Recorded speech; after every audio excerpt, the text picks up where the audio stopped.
Alright, for 12.3 day 2, I'm going to do two problems, and the first one's going to ask us to find the derivative of this function.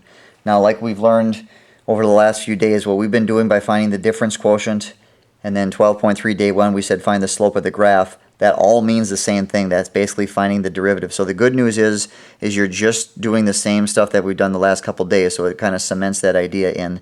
And then how we can use that is in this problem, where it asks us to find the derivative, so just going through the same steps, and then use that derivative to find any possible local max or mins, or sometimes called relative max or mins. So how do I figure that out? Alright, so let's go back to the first one where it says just find the derivative. So that again is the f of x plus h stuff. So that means that I'm going to find the limit. Now remember, the derivative symbol is the f prime of x is equal to the limit as h approaches 0 of f of x plus h. So remember to plug x plus h in for those two x's. So it's going to be x plus h quantity squared minus 3 times x plus h plus 4. There's the f of x plus h term, minus the original function, which is x squared minus 3x plus 4. You don't need to put the brackets around the first one. I just do that to show that that's the actual f of x plus h function. And then all over h. And now my job is to try to simplify my numerator as much as I can. So foiling or multiplying that out is going to give you x squared plus 2xh plus h squared. Distribute the negative 3, I get negative 3x minus 3h. Still have the plus 4. Now distribute the negative to get negative x squared plus 3x minus 4. And that's all over h. And now, like we said before, everything that does not have an h has to cancel. X squared will cancel with that negative x squared, negative 3x, positive 4, negative 4. If you see that you just have a sign off, it's probably because you forgot to distribute the negative to that term. That's most likely what it is. Or maybe you just made a little mistake there. Alright, you can double check to see if anything else cancels. Nothing does. So, the reason that that's good news is that I can now factor h out of all three of these terms. That's going to leave me with 2x for the first term. It's going to leave me with an h for the second, and it's going to leave me with a negative 3 for the third term. And now that those h's cancel, now I can plug 0 in. So my derivative, here's our symbol, is equal to, if I plug 0 in for h, it's going to be 2x plus 0 minus 3. Or there is my derivative. Again, I know you have friends that are in calculus that are going to try to show you shortcuts, and that's fine. If you want to learn the shortcut, I'll show you if I haven't shown you already. But when we get to the test or a quiz, I'm going to need to see it like this, doing the limit process, so I will not give you credit for any shortcut. Plus, there's a lot of shortcuts that you have to know, and I can sprinkle some things in there that are going to make it hard for you to use it, so just make sure that you know how to use this. Alright, so there's the derivative. If they wanted you to say find the slope of the tangent line at the point whatever, then you could plug the x value in like we did yesterday. Alright, so now we're going to do the same thing here, and then we're going to build on it. So I'm going to find the derivative first, so f prime of x is going to equal the limit as h approaches 0 of, remember I'm plugging x plus h in, so it's 3 times the quantity x plus h to the fourth, plus 4 times the quantity x plus h to the third. There's the f of x plus h term, minus the original term, which is 3x to the fourth plus 4x to the third, all over h. Alright, that's going to give me the limit as h approaches 0. Now, I'm going to be doing Pascal's triangle here to help me do this, so I'll quick draw this off to the side. If you don't like this or can't figure out how I'm doing this, you can multiply it out. It's going to take you a little bit of time, but that's okay. Alright, so it's to the fourth, so I know to use the fourth row here. This is going to give me 3 in front, and then when I multiply that out, that's going to give me 1x to the fourth plus 4x to the third h plus 6x squared h squared plus 4x h to the third plus h to the fourth, parenthesis. Going to do the same thing here. I think I'm going to actually rewrite this here. I haven't done anything wrong, but because I put Pascal's triangle here, I'm kind of running out of space, so I'm just going to rewrite this quick. So bear with me. And if you are multiplying it out by hand, you can start doing it for the other term if you haven't done so already. Otherwise, go ahead and see if you can figure out what this is to the third power using that triangle.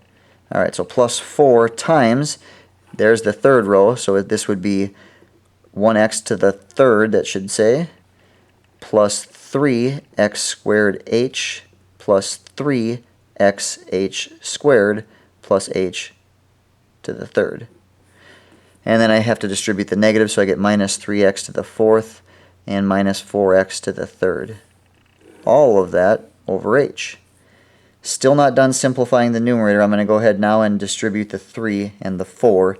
That's going to give me 3x to the fourth plus 12x cubed h plus 18x squared h squared plus 12xh cubed plus 3h to the fourth plus 4x cubed plus 12x squared h plus 12xh squared plus 4h to the third minus 3x to the fourth minus 4x to the third, all over h. So a little bit more algebra involved, but ideally it's the same steps. And now I know the terms without the h's have to cancel, so that 3x to the fourth, negative 3x to the fourth, this 4x to the third, negative 4x to the third. It is possible that something else cancels, but not necessarily. If you don't catch it, it's not the end of the world. You'll eventually be fine. These are all positive, these are all positive, so it doesn't look like anything's going to cancel. So I have the limit as h approaches 0. Now, let's see, do I have any like terms here? I don't think so. Even if you miss the like terms, it eventually will be okay. Alright, so factor out the h that they all have in common. That's going to leave me with 12x to the third from that term. This term, I'll take out one of those h's, is going to leave me with 18x squared h. This term will leave me with two h's, so it would be 12xh squared. This term, I'll be left with 3 of the h's, so 3h to the third. This term here, I'll be left with a 12x squared. The h will be factored out. Left with one h on that term, so 12xh, and two h's for that one. So h squared, all over h. And I get that h to cancel. And now anything that has an h in it is going to get replaced with 0, so this will become a 0, will become a 0, will become 0, will become 0, will become 0. And really my derivative is going to equal 12x to the third plus 12x squared. And there is my derivative.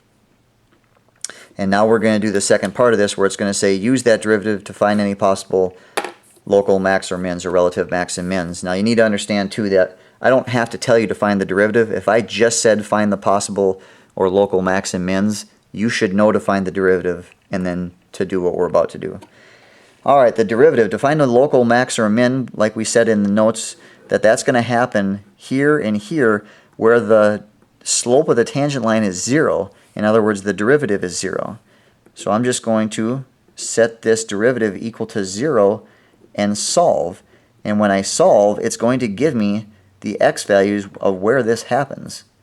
So I can see they both have 12x squared in common, so I'll factor that out, and that leaves me with x plus 1.